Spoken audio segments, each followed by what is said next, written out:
Hello दोस्तों, नमस्कार सभी को। स्वागत है आप सभी का एक्टिव लर्निंग में। मेरा नाम अजय पाटीदार। लेकर आया हूँ क्लास 10th चैप्टर 2 फेडरलिज्म। शुरू करते हैं बिना देरी करे। लेकिन उसके पहले अगर आप इस चैनल पर नए हैं तो चैनल को लाइक कर दें, शेयर कर दें और चैनल को सब्सक्राइब करें। ओके, तो शुरू करते हैं बिना देरी के। सबसे पहले देखेंगे इंट्रोडक्शन ऑफ द चैप्टर। क्या इंट्रोडक्शन है? ओके, इसके पहले मैं आप सभी को एक बात बता दूं, जब आप इस लेक्चर को स्टार्ट करें तो अपने साथ एक कॉपी पेन लेके बैठें। Whatever I am teaching you here, make a note of it because notes are very important for your revision. ये बात का आप ध्यान रखना है। बिना देरी करें शुरू करते हैं। सबसे पहले देखेंगे कि क्या टॉपिक्स आज हमको डिस्कस करने हैं, किन चैप्टर के किन टॉपिक्स में हम नजर डालते हैं। चलो, पहला है व्हाट इज फेडरलिज्म। डिफाइन करेंगे फेडरलिज्म क्या होता है, क्योंकि एक ये टॉपिक की हेडिंग है तो इसको अच्छे से समझना हमारे लिए ज़रूरी है। फिर उसके कुछ सब टॉपिक्स है, जैसे फेडरलिज्म और unitary system, features of federalism, coming and holding together federalism. Second topic हमारा आता है what makes India federal country, how is federalism practised in India. In this we will discuss about linguistic states, language policy and the center state relations, and the most important of this chapter is decentralization in India. At the last we will end this chapter. बहुत ही easy chapter है, class 10th का एक important chapter है and I think so इसके बाद आपको इस chapter में कोई दिक्कत नहीं होगी। ठीक है, so start with the very first topic, what is federalism. देखिए, द लास्ट टॉपिक जो हमने खत्म किया था क्या था, वो पावर शेयरिंग। पावर शेयरिंग हमने खत्म किया था इस टॉपिक पर कि जो बेल्जियम में जो स्ट्रक्चर था, गवर्नमेंट का जो स्ट्रक्चर था बेल्जियम में, it was divided in two parts. एक सेंट्रल लेवल पे था और एक स्टेट पे था। मतलब वहाँ पे दो गवर्नमेंट बनाई गई थी, एक बनाई गई थी सेंटर के लिए और एक स्टेट के लिए। वो दोनों के पास अपनी पावर्स थी। तो ये गवर्नमेंट का सिस्टम जहाँ पर पावर्स को सेंटर और स्टेट में डिस्ट्रीब्यूट कर दिया जाता है, उसी को हम फेडरलिज्म कहते हैं। तो इससे क्या समझ में आया? बेल्जियम ने जो तरीका अपनाया था पावर शेयरिंग में, जो अपनी गवर्नमेंट बनाई थी, वो कौन सी गवर्नमेंट थी? Federal government. कौन सी गवर्नमेंट थी? Federal government. और वही फेडरल गवर्नमेंट हमारे कंट्री में भी चलती है। जैसे हम देखते हैं हमारे यहाँ एक गवर्नमेंट है जिसको हम यूनियन गवर्नमेंट कहते हैं। कहीं कहीं आपको इसको सेंटर गवर्नमेंट के नाम से भी जाना जाएगा या कहीं कहीं फेडरल गवर्नमेंट के नाम से भी जाना जाएगा। ये गवर्नमेंट क्या होती है? पूरे कंट्री के लिए होती है। यह गवर्नमेंट किसके लिए होती है? पूरे कंट्री के लिए। ये रूल्स बनाती है जो पूरे कंट्री के सिटीजन्स को मानने पड़ते हैं। वहीं दूसरा पार्ट इसका क्या होता है? State government. स्टेट गवर्नमेंट किसके लिए होती है? For a particular state, for a particular state. और ये जो रूल्स बनाएगी ये कौन मानेंगे? उसी स्टेट के लोगों के ऊपर ये एप्लीकेबल होते हैं। फॉर एग्जाम्पल, अगर आज एमपी गवर्नमेंट कुछ लॉज बनाती है तो किसके ऊपर लागू होंगे? हमारे ऊपर, एमपी के ऊपर। Okay, so federalism is a system of government in which power is divided between the central authority and the various constituent units of the country. Constituent units का यहाँ पे मतलब स्टेट से है। Okay, so this is what is federalism. तो federalism में actual में power division हो रहा है, एक सेंटर के बीच में और एक स्टेट गवर्नमेंट के बीच में। ठीक है, आगे बढ़ते हैं। सर, क्या फेडरलिज्म से अपोजिट में कुछ होता है? Is anything opposite to federalism? Yes, there is one form of government which is opposite to federalism. जो फेडरलिज्म के अगेंस्ट है वो है यूनिटरी सिस्टम। क्या है? Unitary system. नाम से समझ में आ रहा है, यूनिटरी मतलब क्या होगी? सिर्फ एक लेवल पे गवर्नमेंट। क्या होगी? एक लेवल पे गवर्नमेंट होगी जिसको बोलेंगे अपन सेंट्रल गवर्नमेंट, जो पूरा कंट्री को कंट्रोल करेगी। इस कंट्रीज में, ऐसी कंट्रीज में स्टेट्स हो सकते हैं लेकिन उन स्टेट्स के पास कोई भी पावर्स नहीं होती है। They are just for administration. आई बात समझ में? तो फेडरलिज्म में क्या था कि यहाँ पे एक सेंट्रल गवर्नमेंट थी, एक स्टेट गवर्नमेंट थी। स्टेट गवर्नमेंट के पास अपनी पावर्स होती है, सेंटर के पास अपनी पावर्स होती है। सेंटर स्टेट को सबऑर्डिनेट नहीं कर सकता। वहीं यूनिटरी में क्या है? पूरा अपोजिट होता है। सेंट्रल गवर्नमेंट होगी सिर्फ एक ही, और वो स्टेट्स पे अपना रूल चलाएगी, उसको सपोर्ट कर सप्रेस करेगी। Unitary system, there is only one level of government और the sub units are subordinate to the central government. जो सब यूनिट्स होगी वो क्या होगी? उसके सबऑर्डिनेट होगी, उसके कंट्रोल में होगी। और फेडरलिज्म जो है, फेडरलिज्म में क्या है, 2 और मोर लेवल्स ऑफ गवर्नमेंट होते हैं, जिसमें सेंट्रल गवर्नमेंट स्टेट गवर्नमेंट को ऑर्डर नहीं कर सकती। वहीं यूनिटरी सिस्टम में central government can pass on orders to the provincial और लोकल गवर्नमेंट। ये डिफरेंस का चार्ट है, आपकी पीडीएफ में नोट्स में चार्ट मिल जाएगा, गो थ्रू इट। ये एक इम्पोर्टेंट है, it may ask in exam, पूछा भी गया है पिछली बार प्रीवियस ईयर्स में, so make a note of it. Next है फीचर्स ऑफ फेडरलिज्म, कि अगर हम कैसे मानेंगे कि कोई कंट्री फेडरल है कि नहीं। कुछ फीचर्स होने चाहिए ना गवर्नमेंट में, ताकि हम ये बता सके कि वो कंट्री फेडरल है कि नहीं। ओके, सो फर्स्ट स्टार्ट कि भैया सबसे पहले क्या होगा, 2 और मोर लेवल्स। सुबह से हम स्टार्टिंग से ही बात करें कि 2 लेवल 2 लेवल, तो सबसे पहले तो एक इम्पोर्टेंट फीचर है कि भैया 2 लेवल आपके होने चाहिए, एक सेंट्रल लेवल और एक state level, to be a federal country. और जो हर एक लेवल होगा, पहला पॉइंट हमारा क्या निकला, 2 लेवल्स। दूसरा पॉइंट ये निकलता है कि जो लेवल्स होंगे, जो गवर्नमेंट होगी, उनका अपना खुद का एक जुरिस्डिक्शन हो, यानी कि अपनी खुद की एक पावर हो। Jurisdiction in the sense a range of power, jurisdiction का मतलब होता है रेंज ऑफ पावर। तो स्टेट गवर्नमेंट, जो भी आपकी लोकल लेवल गवर्नमेंट है, उसको आपके पास जुरिस्डिक्शन देना होगा in specific matters of legislation, taxation and administration. उसके पास अपनी खुद की पावर होनी चाहिए, क्योंकि बिना पावर के किसी गवर्नमेंट को रखना मतलब कोई मतलब का ही नहीं है ना। थर्ड इंपॉर्टेंट बात, ये जो पावर्स आपने दी है, ये जो जुरिस्डिक्शन में पावर्स आपने दी है, ये आपके कॉन्स्टिट्यूशन में मेंशन्ड होनी चाहिए। कॉन्स्टिट्यूशन में आपके मेंशन होनी चाहिए। कॉन्स्टिट्यूशन में क्यों मेंशन होनी चाहिए, ताकि कल से यूनियन गवर्नमेंट इन पावर्स को इजीली नहीं बदल सके।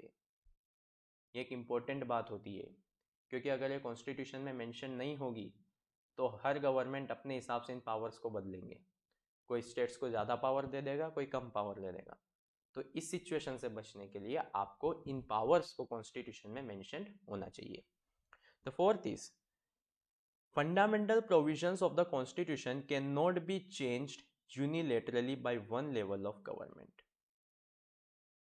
जो फंडामेंटल प्रोविजंस है कॉन्स्टिट्यूशन के, फंडामेंटल प्रोविजंस का यहाँ पे क्या मतलब हुआ, ऐसे प्रोविजंस, ऐसी चीजें जो सबसे ज्यादा जरूरी है, देश के लिए जरूरी है, स्टेट और यूनियन के बीच के रिलेशन को डिफाइन कर रही है, वो अकेला एक लेवल नहीं बदल सकता। अकेला यूनियन गवर्नमेंट उसको नहीं बदल सकता। जहां पर ऐसा होगा, such changes require the consent of both the levels of government. और अगर आपको उनको चेंज करना है तो दोनों लेवल के गवर्नमेंट को आपको कंसेंट देना होगा। इज इट क्लियर, सिंपल है, ठीक है, आगे बढ़ते हैं। Courts have the power to interpret the constitution. अब बोले सर 2 लेवल गवर्नमेंट है, ठीक है, सेंटर है, दूसरी स्टेट है, कुछ पर्टिकुलर मैटर्स पे, पावर्स पे इनके बीच में डिस्प्यूट हो जाता है, centre versus state, centre versus state dispute हो जाता है, तो सर कौन रिजॉल्व करेगा, देयर मस्ट बी समवन। क्योंकि देखो, अगर सेंटर रिजॉल्व करता है तो फैसला अपने पक्ष में लेगा, डेफिनेटली बात है। और अगर स्टेट रिजॉल्व करेगा तो फैसला किसका आएगा, स्टेट के पक्ष में आएगा, क्योंकि कोई भी अपने आप को हारा हुआ नहीं देख सकता। तो इसीलिए there must be a, courts have the power to interpret the constitution. और फाइनल डिसीजन किसके पास होना चाहिए, कोर्ट्स के पास, जो इस डिस्प्यूट को भी रिजोल्व कर सके और कॉन्स्टिट्यूशन को भी गार्ड कर सके। क्योंकि कॉन्स्टिट्यूशन के अगर चेंजेस हो गए, कॉन्स्टिट्यूशन में अगर यूनिलेटरली बदलाव हो गया, तो फिर तो फेडरल गवर्नमेंट का कोई मतलब ही नहीं हुआ। तो कॉन्स्टिट्यूशंस के प्रिंसिपल्स को बनाए रखने के लिए कोर्ट्स होने चाहिए, जो सेंटर और स्टेट के डिस्प्यूट भी सॉल्व करेंगे और हमारे कॉन्स्टिट्यूशन को भी गार्ड करेंगे। Sources of revenue for each level of government are clearly specified to ensure that its financial autonomy। Centre और स्टेट दोनों की फाइनेंशियल ऑटोनॉमी होनी चाहिए, दोनों की फाइनेंशियल ऑटोनॉमी होनी चाहिए। मतलब कुछ टैक्स कलेक्शन का राइट सेंटर के पास होना चाहिए, तो कुछ टैक्स कलेक्शन का राइट स्टेट के पास होना चाहिए, ताकि दोनों अपने हिसाब से अपनी इनकम जनरेट कर सकें। इस पॉइंट को मैं थोड़ी देर बाद जब इंडिया के पर्सपेक्टिव में डिस्कशन करूंगा तब और अच्छे से एक्सप्लेन करूंगा। Wait a minute. तो इसी तरह से हम जान सकते हैं फेडरल सिस्टम के दो ऑब्जेक्टिव्स होते हैं, to safeguard and promote the unity of the country. एक कंट्री को हमने स्टेट्स में डिवाइड कर दिया, एक तरह से उसको डिसयूनिट कर दिया, लेकिन उसके बाद भी फेडरलिज्म जो फेडरल के कैरेक्टर्स है उस कंट्री की यूनिटी को बचा कर रखते हैं। यस, उसकी यूनिटी को बचा कर रखते हैं। आज हमारी कंट्री में we have 29 states, so are this states अलग हो गए क्या? ये पूरे सेपरेट हो गए क्या? नहीं, ये स्टेट्स क्या है, एक साथ रहते हैं, यूनिटी के साथ रहते हैं। We follow the federal government. Accommodate regional diversities, और जो भी रीजनल डाइवर्सिटीज है उनका यहाँ पे ख्याल रखा जाता है। Okay, moving to the next topic. New concept आता है coming and holding together federalism. ये क्या होता है coming and holding together federalism? सबसे पहले समझते हैं कमिंग टुगेदर का क्या मतलब है। यहाँ पे कमिंग टुगेदर शब्द से समझ में आ रहा है, कमिंग टुगेदर पास में आना, something like that. Okay, example से समझते हैं। आप 5 दोस्त हो, फ्रेंड्स हो, ठीक है, आप 5 फ्रेंड्स हो। आप 5 फ्रेंड्स डिसाइड करते हैं कि हम पांचों मिलके कंपनी बनाते हैं। हम पांचों मिलके क्या करते हैं, एक कंपनी बनाते हैं। तो आपने क्या करा, पांचों साथ में आए, कमिंग टुगेदर, और एक कंपनी स्टेब्लिश करी। सिमिलर वे में क्या होता है कि कुछ डिफरेंट पार्ट्स जो होते हैं या डिफरेंट कॉलोनीज जो होती है, डिफरेंट कॉलोनीज जो होती है वो यूनाइट होकर क्या बनाती है, एक कंट्री बनाती है। एग्जाम्पल आप समझ सकते हो यूएसए। आज जो हम बोलते हैं, क्यों बोलते हैं United states of America? United states शब्द का इस्तेमाल क्यों किया जाता है? क्योंकि अगर आप पास्ट की हिस्ट्री देखोगे तो यूएसए में पहले नाम का कुछ था ही नहीं। पहले 13 कॉलोनीज हुआ करती थी। इनिशियली कितनी कॉलोनीज हुआ करती थी? 13 कॉलोनीज। इन कॉलोनीज ने आपस में मिलके ये डिसाइड किया कि हम एक कंट्री बनाते हैं। तो ये अपनी इच्छा से ये कंट्री साथ में आए और यूनिटी के साथ एक कंट्री बनाई। ठीक है, कमिंग टुगेदर, साथ में आना। So first route involves independent states coming together on their own to form a bigger unit. समझ में आ गया? कंट्री साथ में आए और एक बिगर कंट्री बनाते हैं। अब इसे समझाने के लिए नेक्स्ट है, समझो बात को। अगर मैं बोलता हूं आप अकेले हो, ठीक है, एक पर्सन जो है वो क्या है, अकेला है, he is so powerful and rich, he goes ahead and establish a company, एक कंपनी खड़ी करता है। ठीक है, इसने कंपनी खुद से बनाई। अब ये कंपनी ग्रो करती है, ग्रो करके बहुत अपना बिजनेस एक्सपांड कर लेती है। तो ये अकेला बिजनेस हैंडल नहीं कर सकता, उस कंपनी को नहीं चला सकता। तो वो क्या करता है कि उसकी जो कंपनी की पावर्स है, उसकी कंपनी के पास जो उसके पास जो पावर्स है, वो अपनी पावर को डिस्ट्रीब्यूट कर देता है। अपनी पावर को क्या कर देता है, वो डिस्ट्रीब्यूट। कि भैया ठीक है, मैं अकेला कंपनी नहीं चला पा रहा हूँ, मैं अपने 5 फ्रेंड्स लाता हूँ और उन पांचों को, इन पांचों में इस पावर को डिस्ट्रीब्यूट कर देता हूँ। इसको बोलते हैं होल्डिंग टुगेदर फेडरलिज्म। क्या होगा इसमें, एक कंट्री होगी। अब एक कंट्री में क्या होगा, उसको किस में डिवाइड कर देंगे हम, स्टेट्स में, और स्टेट्स को दे दी अपनी पावर्स। तो ये बन जाता है हमारा कौन सा form, that comes to the holding together. A large country decides to divide its power between the constituent states and the national government. Clear है? कमिंग टुगेदर में क्या है, साथ में आए, आपस में मिलके, स्टेट्स ने आपस में मिलके डिसाइड किया कि हमें कंट्री बनाते हैं। होल्डिंग टुगेदर में क्या था, कंट्री पहले से ही थी, लेकिन कंट्री को बड़ी थी या फिर गवर्निंग में डिफिकल्टी हो रही थी, तो हमने उसको स्टेट्स में बांट दिया और उनको पावर्स दे दी। ये दो रास्ते हैं to achieve federalism, coming together and holding together. Examples आपको यहाँ पे मेंशन्ड है, you can take the help. ठीक है, तो हमारा सेकेंड टॉपिक भी कंप्लीट होता है very easily. Now come to the third, what makes India a federal country. That's important point. India is a federal country, हम एक फेडरल कंट्री है, लेकिन हमारी कंट्री में ऐसा क्या है जो हमको फेडरल कंट्री बनाता है? तो मैं आपको इसको समझाता हूँ हमारे फीचर्स ऑफ फेडरलिज्म से। फीचर्स ऑफ फेडरलिज्म में पॉइंट्स बताए थे, ठीक है, हम उन्हीं पॉइंट्स को एक एक करके हमारी कंट्री पे लागू करते हैं। क्या हमारी कंट्री फॉलो करती है या नहीं करती है? So let's get started. पहला पॉइंट क्या था? पहला पॉइंट क्या था? There are 2 or more levels of government. Definitely yes. Yes, we have 2 levels of government. है कि नहीं? अरे है कि नहीं? अपने आसपास देखते हो कि नहीं? सुनने हो? ठीक है, एक पीएम होता है, एक सीएम होता है तो हमारे यहाँ 2 लेवल्स ऑफ गवर्नमेंट है। बिल्कुल है, सेंटर पे है, स्टेट पे है। सेकेंड पॉइंट हमारा क्या था? हर एक लेवल की गवर्नमेंट के पास अपनी खुद की पावर्स होनी चाहिए। There has to be own jurisdiction. क्या हमारी गवर्नमेंट के पास खुद का जुरिस्डिक्शन है? Yes, we have it. है हमारे पास, बिल्कुल है। कैसे है बताता हूँ। हमने क्या करा, हमारे जो भी सब्जेक्ट्स थे, सब्जेक्ट्स इन द सेंस वो सब्जेक्ट्स जिन पे लॉज बनते हैं, ठीक है। तो जो सब्जेक्ट्स थे जिन पे लॉज बनते थे उनको हमने 3 लिस्ट में डिवाइड कर दिया। कितनी लिस्ट में डिवाइड किया हमने? 3 लिस्ट में, ठीक है।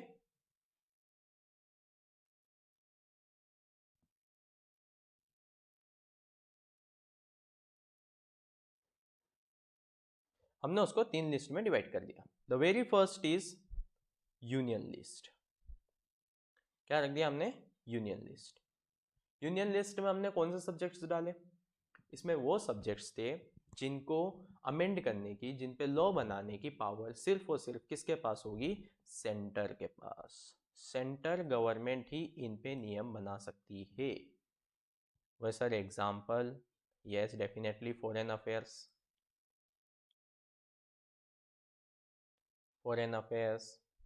Army etcetera. ओके, तो और भी ऐसे मैटर्स होते हैं which are mentioned in your NCERT. So ऐसे वो टॉपिक्स होते हैं जो हमारे नेशनल इंपॉर्टेंस के होते हैं, उस पर रूल्स कौन बनाएगा? सिर्फ और सिर्फ central government. Okay, is that clear? Next, the next point in that list comes is state list. Name से ही समझ में आ रहा है, स्टेट लिस्ट। रूल्स बनाने की पावर किस गवर्नमेंट के पास होगी? स्टेट गवर्नमेंट के पास। Only and only state government has the power to make the laws. इनमें जो सब्जेक्ट्स आ रहे हैं उनमें सिर्फ और सिर्फ स्टेट गवर्नमेंट ही नियम बनाएगी, ये रूल है। अब स्टेट गवर्नमेंट कैसे नियम बनाएगी? अपनी स्टेट लेजिस्लेचर से, जो कि स्टेट असेंबली होती है, ठीक है। इनमें जो सब्जेक्ट्स आते हैं, for example police, irrigation, agriculture, ये सब वो सब्जेक्ट्स होते हैं जिन पे रूल कौन बनाएगा? सिर्फ और सिर्फ स्टेट गवर्नमेंट। आई बात समझ में? Union list, state list. तीसरी पावर हमारा कॉन्स्टिट्यूशन देता है in the form of concurrent list. Concurrent list. Concurrent list में कौन से सब्जेक्ट्स थे? जिनके पास रूल्स बनाने की पावर दोनों के पास है, चाहे वो स्टेट हो या यूनियन हो, दोनों उस पर रूल्स बना सकते हैं। बट किसका रूल इंपॉर्टेंट होगा? मान लो कोई पर्टिकुलर नियम पे दोनों ने नियम बना दिया, पर्टिकुलर सब्जेक्ट पे दोनों ने नियम बना दिया, सेंटर ने ही बना दिया, स्टेट में भी नियम बना दिया, तो आप कौन सा फॉलो करोगे? आप किसकी बात मानोगे? आपको इस केस में यूनियन की बात माननी पड़ेगी। तो कोई भी कॉन्ट्राडिक्शन अगर लॉज में होता है तो union law will be favoured. इसके एग्जाम्पल, सबसे बेस्ट एग्जाम्पल जो आपकी लाइफ में देखोगे वो है एजुकेशन। एजुकेशन कैसे? सुना आपके 2 बोर्ड होते हैं मेजर जो चलते हैं, एक सीबीएसई होता है और एक स्टेट बोर्ड होता है। तो ये क्यों होता है? एक स्टेट बोर्ड और सीबीएसई क्यों होता है? क्योंकि हमारा जो सब्जेक्ट है एजुकेशन वो कंकरेंट लिस्ट में, यानी कि उसमें सेंट्रल गवर्नमेंट भी रूल बना सकती है और एक स्टेट गवर्नमेंट भी रूल बना सकती है। So whatever the decisions related to state board are taken by state government and decisions related to central board is taken by the central government. तो ये प्रिंसिपल क्यों लागू हो रहा है? क्योंकि हमारे देश में क्या है? कंकरेंट लिस्ट, ठीक है। एक सिचुएशन आती है, अब ये सारे जो पॉइंट्स थे ये सब कब बने थे? When constitution was made. इसके लिए हमने क्या करा, एक रेसिडुअरी लिस्ट रखी। क्या रखी? Residuary list. कि अगर फ्यूचर में कोई नया सब्जेक्ट ऐड होता है, अब समय के साथ बदलाव होते हैं, चेंजेस होते हैं, जैसे अभी एक नया नया सब्जेक्ट आया है सॉफ्टवेयर, ये पहले इतना नहीं था, ये अभी अभी आया है। तो ये जो सॉफ्टवेयर जो आया है इसको कहाँ रखेंगे हम? इसको रखेंगे रेसिडुअल लिस्ट में। कि जो नए सब्जेक्ट जुड़ेंगे वो रेसिडुअल लिस्ट में रहेंगे, जिसकी पावर किसके पास होगी, सेंट्रल गवर्नमेंट के पास। तो इससे हमारे जो फीचर्स थे उसका सेकंड पॉइंट भी हमारी कंट्री प्रूफ कर देती है। हमने हमारी कंट्री में सेकंड पॉइंट भी प्रूफ कर दिया है कि हमारे पास हर स्टेट के पास अपना जुरिस्डिक्शन है अपनी खुद की पावर से, जो कि स्टेट लिस्ट में मेंशन है। तो हमने ऐसे ही स्टेट का क्रिएशन नहीं किया, हमने उनको पावर्स भी दी है। थर्ड पॉइंट हमारा क्या था, what was the third point, do you remember, याद है आपको? थर्ड पॉइंट हमारा था कि ये जो पावर्स आप दे रहे हो, it should be mentioned in constitution. ये सब कॉन्स्टिट्यूशन में मेंशन्ड होना चाहिए। क्या हमारे कॉन्स्टिट्यूशन में मेंशन्ड है? यस। ये तीनों list, union list, state list, concurrent list, इनके सब्जेक्ट्स बहुत ही डिटेल्ड में हमारे इंडियन कॉन्स्टिट्यूशन के स्केड्यूल में मेंशन्ड है। ठीक है, सो हमारे क्या है, ये कि कॉन्स्टिट्यूशन का पार्ट है। तो we satisfy the features, third point भी हमने सेटिस्फाई कर लिया है। Next move on to the fourth point. क्या फोर्थ पॉइंट हमारी कंट्री सेटिस्फाई करती है? देखते हैं, what was the fourth point.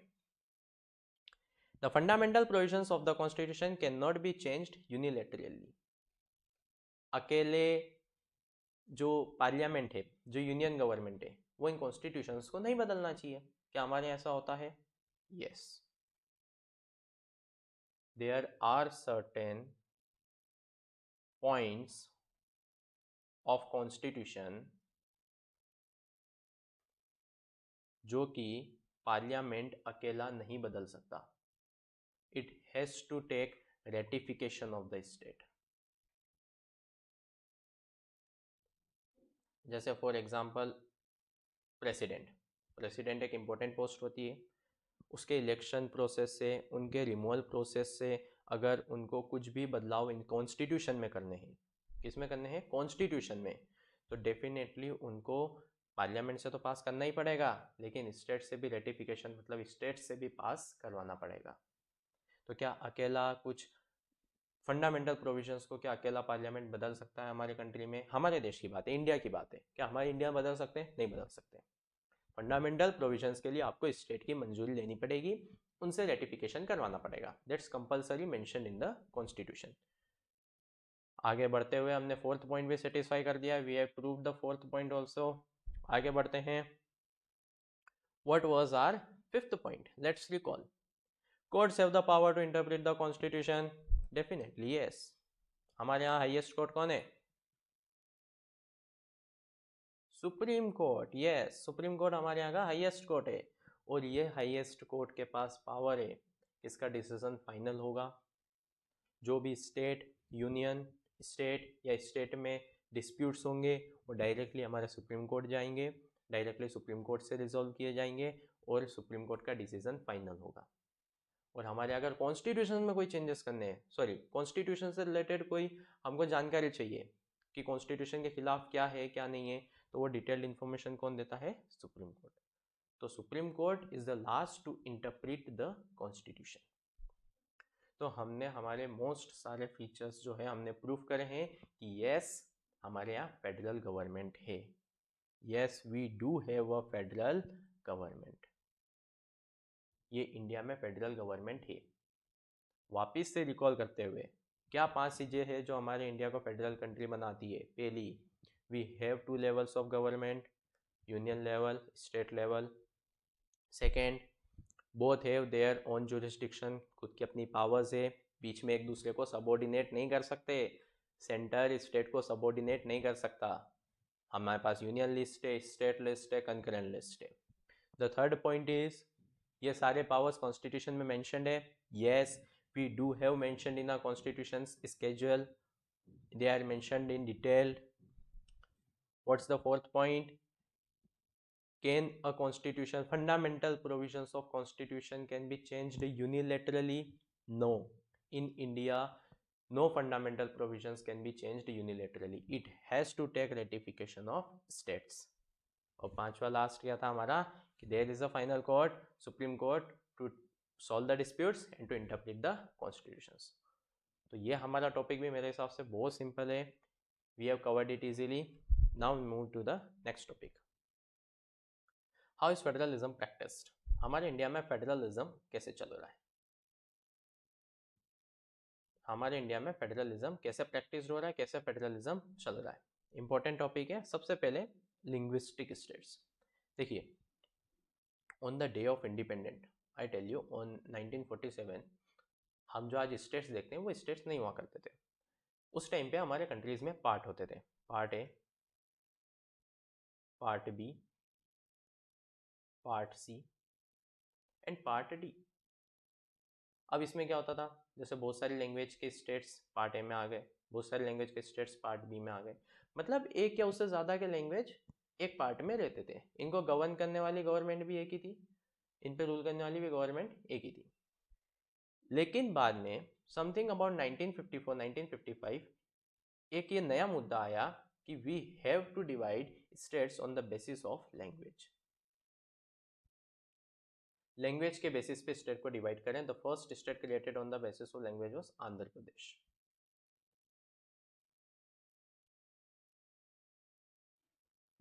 और ये बोला गया कि हमको स्टेट्स को कैसे करना पड़ेगा, on the basis of language, भाषा के अनुसार हमारे स्टेट्स को बदलना पड़ेगा। And Andhra Pradesh was recognised as the first state based on language.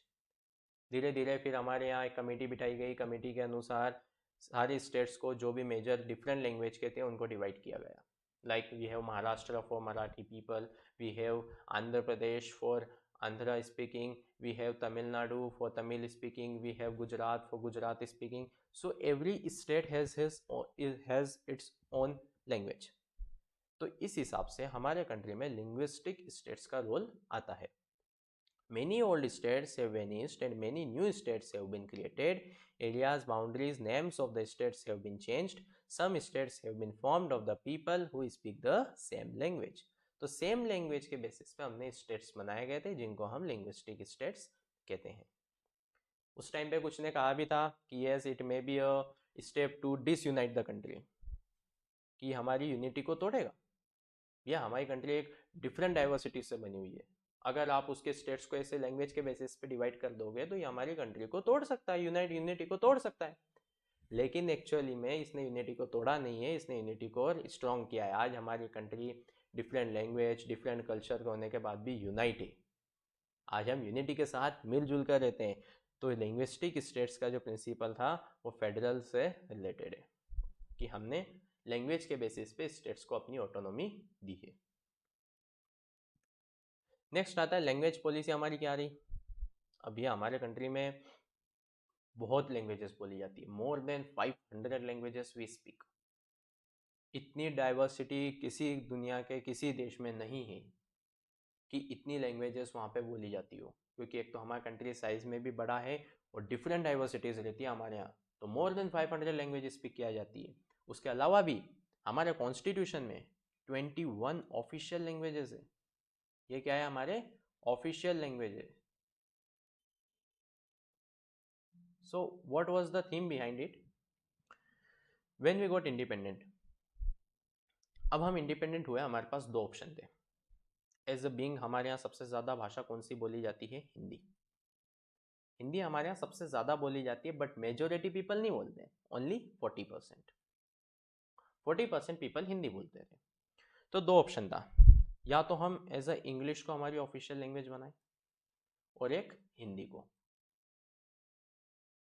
उस टाइम तक इंग्लिश बहुत हमारे कंट्री में फैल चुकी थी ड्यू टू ब्रिटिशर्स रूल। तो जब ब्रिटिशर्स गए, जब हम इंडिपेंडेंट हुए, तो इंग्लिश को एक ऑफिशियल लैंग्वेज एज अ बनाया गया।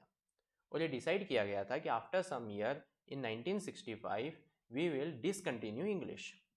हम इंग्लिश को डिसकंटिन्यू कर देंगे, हम इसको बंद कर देंगे, और हमारी एक अकेली दूसरी जो लैंग्वेज होगी जो कि हिंदी है वो हमारी ऑफिशियल लैंग्वेज रहेगी।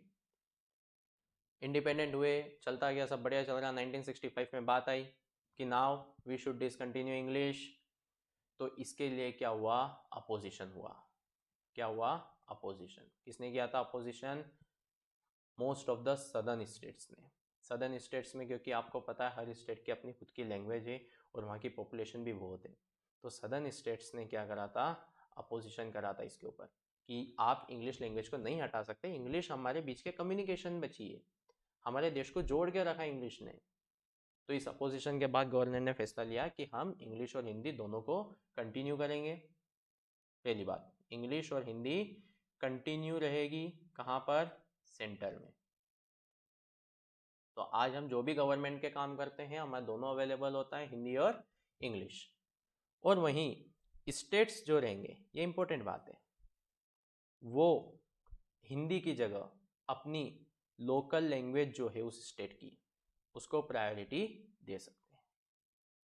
जैसे फॉर एग्जांपल आप आंध्र प्रदेश में हैं, तो आंध्र प्रदेश में गवर्नमेंट वहाँ की जो लैंग्वेज है उसको एज अ ऑफिशियल लैंग्वेज उस स्टेट की बना सकती है। आप तमिलनाडु में हैं, वहाँ की गवर्नमेंट तमिल को वहाँ की ऑफिशियल लैंग्वेज बना सकती है। ये ऑटोनॉमी स्टेट्स को दी गई थी, ये पावर स्टेट्स को दी गई थी। उसके अलावा हमारे कॉन्स्टिट्यूशन में 21 ऑफिशियल लैंग्वेजेस, 21 अदर लैंग्वेजेस को रखा गया था। इनका क्या इंपॉर्टेंस है? फॉर एग्जांपल अगर आप कोई गवर्नमेंट जॉब के लिए अप्लाई कर रहे हैं, गवर्नमेंट जॉब मान लो आप यूपीएससी देना चाहते हैं, सिविल सर्विसेज एग्जाम देना चाहते हैं, तो इसका मतलब ये है आप यूपीएससी के पेपर्स इन 21 लैंग्वेजेस में दे सकते हैं। You are allowed to give government exams papers in this 21 languages. और ये हमारे कंट्री की एक बहुत ही बड़ी विशेषता है कि हम इतनी रीजनल डाइवर्सिटीज़ को कैसे एक साथ रख पाते हैं, इस पॉलिसी के कारण, लैंग्वेज पॉलिसी के कारण। क्योंकि हमारे अब जैसे श्रीलंका में क्या कर दिया उन्होंने, एक ही लैंग्वेज को ऑफिशियल लैंग्वेज बना दिया, सिन्हेला ही बोलेंगे, तो वहाँ पे सिविल वॉर हो गया, लड़ाई हो गई। जबकि वो तो इतना छोटा सा देश है। अगर आज हम किसी एक ही लैंग्वेज को फेवर कर दें, एक ही लैंग्वेज को ऑफिशियल लैंग्वेज बना दें, तो हमारे यहाँ कंट्री में रिवॉल्ट जैसी, सिविल वॉर जैसी सिचुएशन हो सकती है। और हमारा कंट्री का में ज़्यादा डेंजरस होगी। इमेजिन कर सकते हो आप पॉपुलेशन हमारी। तो उस चीज़ से बचने के लिए हमारी गवर्नमेंट ने कोई एक तरफा नहीं लिया, इंग्लिश को भी रखा, हिंदी को भी रखा, स्टेट्स को अपनी ऑटोनॉमी दे दी कि आप अपने हिसाब से अपने स्टेट के ऑफिशियल लैंग्वेज चुन सकते हो। ज़्यादा डिटेल में डिस्कशन नहीं करेंगे। Centre state relations, what about centre and state relations? आपको पता है centre is powerful as compare to states. ये इंपॉर्टेंट बात है ना कि सेंटर ज़्यादा पावरफुल है स्टेट के कंपैरिजन में, तभी हमारे यहाँ पर इतने सारे स्टेट्स को साथ में रखा, हम एकोमोडेट कर सकते हैं। ठीक है, क्या होता था when we got independent, something about 1947 के बाद से, 1947 के बाद से, तब क्या होता था, इलेक्शंस होते थे। स्टेट में भी इलेक्शन हुआ और सेंटर में भी इलेक्शन हुआ, दोनों के अपने अपने इलेक्शंस होते थे। मान लो किसी पर्टिकुलर स्टेट में जो पार्टी जीती एबीसी, और सेंटर में भी वही पार्टी बन गई, इट मे बी पॉसिबल, क्योंकि जो पार्टीज है वो सेंटर स्टेट दोनों की इलेक्शंस लड़ती है। किसी पर्टिकुलर स्टेट में एबीसी पार्टी जीती और सेंटर में भी एबीसी पार्टी जीती, अब क्या होगा, पार्टी सेम है, तो ये सेंटर की पार्टी के हेड इस स्टेट के पार्टी को कंट्रोल करेंगे। इस केस में क्या होगा, सेंटर स्टेट को कंट्रोल करेंगे, यानी कि स्टेट्स अपने हिसाब से लॉज नहीं बना सकते, अपने हिसाब से अपने स्टेट को गवर्न नहीं कर सकते, क्योंकि सेम पार्टी के हैं, सेम पार्टी के लोग हैं, तो उनको एक जैसे ही चलना पड़ेगा। जो बात सेंट्रल गवर्नमेंट बोलेगी वो स्टेट गवर्नमेंट को माननी पड़ेगी, क्योंकि पार्टीज दोनों जगह सेम है। अब वहीं अगर केस ये हुआ कि कोई स्टेट है, वहां पार्टी बनी एबीसी, सेंटर में पार्टी बन गई XYZ, तो इस केस में सेंट्रल गवर्नमेंट क्या करेगी, सेंट्रल गवर्नमेंट ये चाहेगी कि किसी भी तरह इस पार्टी को क्या करें, हम स्टेट में से रिमूव करवा दें, ताकि हमारी पार्टी यहाँ भी आ सके। हर एक पार्टी का मेन एम क्या होता है भैया, स्टेट या फिर कंट्री पे रूल करना, तो उसको रिमूव करेंगे, इनको हेल्प नहीं करेंगे, जैसे जो भी ग्रांट्स देनी है उनको, जो भी फंड देने हैं उनको देने में ये उसकी हेल्प नहीं करेंगे। ये सिस्टम बहुत ही ज़्यादा प्रचलित था आफ्टर वी गॉट इंडिपेंडेंस, कई सालों तक ये चलता रहा। इससे नुकसान क्या होता था, जो स्टेट गवर्नमेंट से वो अपनी ऑटोनॉमी नहीं मिल पाती थी, उनको जितनी इंडिपेंडेंस चाहिए ना अपने को, अपने स्टेट को गवर्न करने की, वो नहीं मिल पाती थी, क्योंकि इसमें वो अपनी मनमर्जी से रूल्स बना नहीं सकते और इसमें सेंटर की तरफ से हेल्प ले नहीं सकते। ये सिलसिला ख़त्म हुआ थोड़े टाइम बाद, 1990s के बाद में। 1990s के बाद में जब कोलिशन गवर्नमेंट बनना शुरू हुई, क्या बनना शुरू हुई? Coalition government. मतलब कोलिशन गवर्नमेंट में क्या होता है, अगर एक पार्टी पूर्ण बहुमत यानी फुल मेजोरिटी नहीं अटेन कर पाती है तो दूसरी पार्टी से हेल्प ले लेती है गवर्नमेंट बनाने के लिए, इसको कहते हैं अपन कोलिशन गवर्नमेंट। तो 1990s के बाद जब कोलिशन गवर्नमेंट का पीरियड आया, जिस तब तो क्या होता था कि मान लो सेंटर पे कोई पार्टी है, उसको पूरी सीट्स नहीं मिली, तो क्या करेगी, दूसरी जो पार्टी है उससे हेल्प ले लेगी। तो इससे दो पार्टियां जब मिलकर गवर्नमेंट बनाती थी तो उस टाइम पे स्टेट्स के पास कुछ पावर्स होती थी, स्टेट्स को अपना इंडिपेंडेंस मिलता था कि भैया मान लो स्टेट में एक पार्टी है, वो सेंट्रल गवर्नमेंट को हेल्प कर रही है, उसको उन्होंने सपोर्ट करा है, तो क्या करेगी, अपनी डिमांड्स को पूरा करवा लेंगे। ठीक है, कि अगर आप डिमांड पूरी नहीं करोगे हम आपसे सपोर्ट ले लेंगे। तो इस डर से क्या होता था कि कोलिशन गवर्नमेंट में स्टेट्स को अपनी डिमांड पूरा करने का हक मिल जाता था। लेकिन वही जो गवर्नमेंट्स क्या होती थी, फुल मेजोरिटी से बनती थी, वहाँ स्टेट्स को हक नहीं मिलता था। तो पहला सुधार क्या हुआ, कोलिशन गवर्नमेंट का आना, और दूसरा सुप्रीम कोर्ट।